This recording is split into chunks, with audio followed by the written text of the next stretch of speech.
എടാ, പെണ്ണുമ്പുള്ള പ്രസവിക്കുക, ആശുപത്രി കൊണ്ടുപോകണം. അസുഖം വന്നാൽ ആശുപത്രി കൊണ്ടുപോയി മരുന്ന് മേടിക്കണം, ചികിത്സിക്കണം.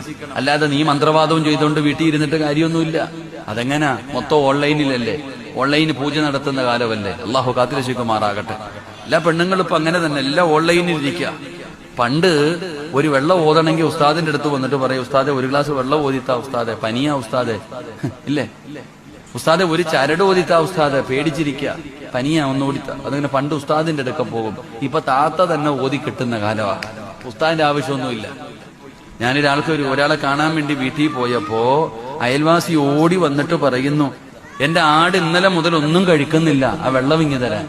അകത്ത് പോയിട്ട് ഒരു പാത്രം വെള്ളം എടുത്തു കൊടുത്തു. ആ താത്ത അതും കൊണ്ടങ്ങ് പോയി. എനിക്കൊന്നും മനസ്സിലായില്ല.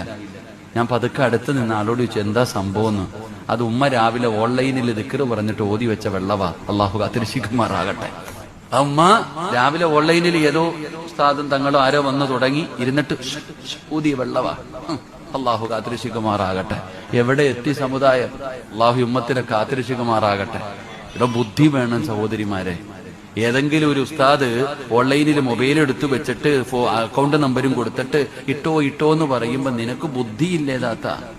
ഞാൻ നിന്നോട് ചോദിക്കട്ടെ, എവിടെയോ കിടക്കുന്ന ഒരു മനുഷ്യന് നീ പൈസ അയച്ചു കൊടുക്കുന്നു.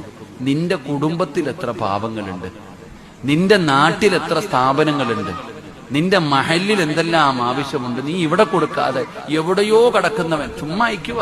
അത്ര കൂടുതലാണോ പടച്ചവനെ സമ്പത്ത്? എടോ, കൊടുക്കണ്ടെന്നൊന്നും ഞാൻ പറയണില്ല.